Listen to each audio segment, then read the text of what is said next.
People learn nothing about dolphins, orcas, and sea lions from watching them perform ridiculous acts. Marine parks are their prisons.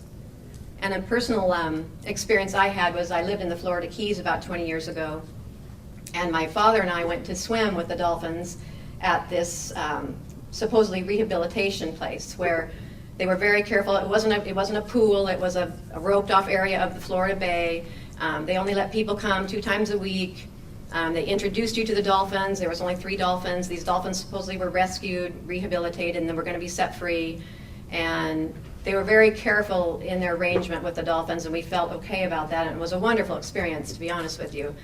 But about 10 years later, I went to Las Vegas and went to the Mirage because I heard they had dolphins there, and I went to go down and look at the dolphins, and 2 of the dolphins were of the dolphins that I swam with in the park in the Keys. So be careful what you support, or what they're telling you.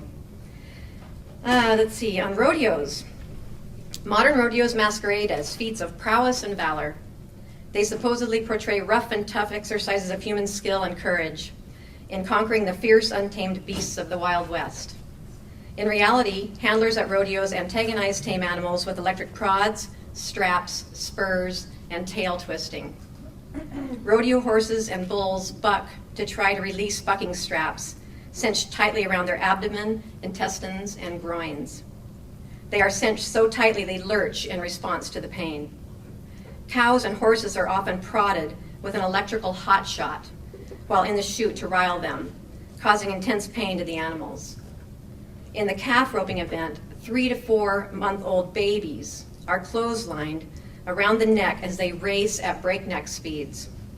Painfully harassed while in the holding chutes, they flee into the ring at speeds of up to 27 miles an hour, where a contestant neck chokes and smashes them into the ground. This can result in broken necks, backs, or legs. When spent calves arrive at the slaughterhouse, they have broken ribs, punctured lungs, hematomas, broken legs, and severed tracheas. The ligament that secures the neck to the body is often disengaged. In the rodeo, animal abuse is billed as family entertainment. In zoos, although zoos claim to be educational, they are still profit-making enterprises that too often put their own commercial self-interest in front of animal welfare. Seeing animals in unnatural settings with only their minimum needs met is not education. Neurotic behaviors such as rocking or swaying, head nodding, and other repetitive motions are common consequences of severe confinement in zoo animals. To put the space some animals in zoos have into perspective, a generic polar bear exhibit is 1/1,000,000th the scope of a polar bear's 31,000-mile wilderness domain. A generic elephant exhibit is 1/40th of an acre of yard space. As the world's largest land mammal, an elephant will travel up to 30 miles a day in the wild. With all the stress and illness elephants suffer in zoos, it is no surprise that the average lifespan is only about half that of wild elephants. Elephants in the wild can live up to 70 years or older, and the average in zoos is about 34 years old. And recently I visited the elephant sanctuary in California, and it was about a month after Maggie, the elephant from Alaska, arrived at the sanctuary. And it was really heartwarming to see the elephants at the sanctuary. They were showing their personalities, and they were happy, and they just interacted with the people that run the sanctuary, and it was just totally different than seeing an elephant in the zoo. It's night and day difference. To touch a little on dogfighting, dogfighters convene in empty homes, garages, and warehouses, or remote parks and barns to play their dogs in arenas. Most times drugs and gambling are part of the scene. Fighting dogs, if they survive, suffer internal trauma, blood loss, shock, dehydration, collapse, and infection. They live with wounds and abscesses on their heads, throats, shoulders, and legs. Ears are bloody stubs, and some faces are so lacerated that the dogs can hardly breathe. Once a dog's game is gone, they are discarded like trash or left to starve. Some are put to death by drowning, strangulation, hanging, gunshot, electrocution, or some other horrific method. Most dog fighters use bait animals to arouse aggression. Bait animals can be rabbits, cats, small dogs, or chickens, and many are companion animals that have been stolen. No bait animal survives training. How much time do I have? 1 minute. Huh? 1 minute. 1 minute? Okay. Well, we wanted to have some questions. Yeah. We wanted to move it for questions. Well, I can finish up. I'll just, because there's so much, that I can't possibly touch on all of it. The fighting and the cute tricks that animals perform for audiences are the result of months of training, beatings, and torture, both physical and mental. For most animals in the entertainment industry, theirs is a life of punishment and hardships. Knowing that animals do in fact suffer physical and mental anguish, there is no ethical reason to continue using them for entertainment. Animals are not novelties. They have their own needs, interests, and rights, including the right to engage in their natural behaviors in their natural environment. The cruel exploitation of animals for human amusement and profit must end. So just to touch on a few things that you could do, I just said, refuse to patronize racetracks, animal circuses, marine parks, rodeos, and encourage your friends and family to do the same. Participate in educational outreach at these events. Hand out educational DVDs. I have DVDs over there free on elephant training and on the rodeo.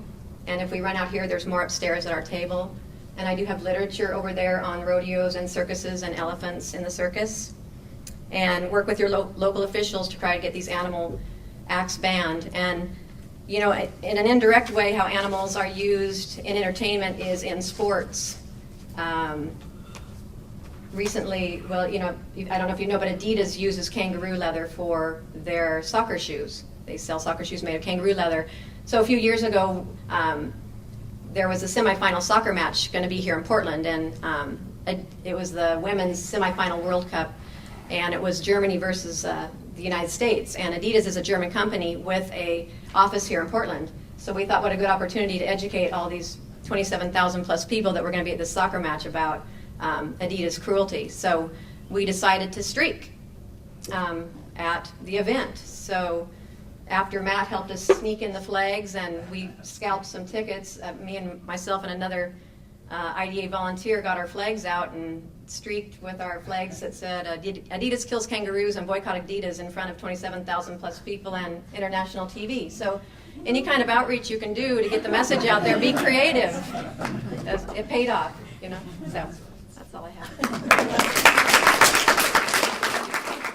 What's something you've always wondered, been questioning, worried about, afraid to ask? I'll call on somebody. Yes? I have a question too, specifically, I can't remember the gentleman's name, who was the first to speak about the agriculture. Nathan. I was wondering if you could discuss a little bit about the small, I know that your presentation focused a lot on the huge industry, and like 95% of the agricultural industry, but I was wondering if you could talk a little bit about the smaller percentage of cage-free farms and, just that kind of smaller. I mean, they seem to be growing now, so I'm just wondering if you could talk a little about that. Yeah. As some of you are probably distracted, and I apologize, I had additional slides for my talk, but I tend to over-prepare and then try to cover everything under the sun. Let me get back to this cage-free slide here. You know what? Forget about it.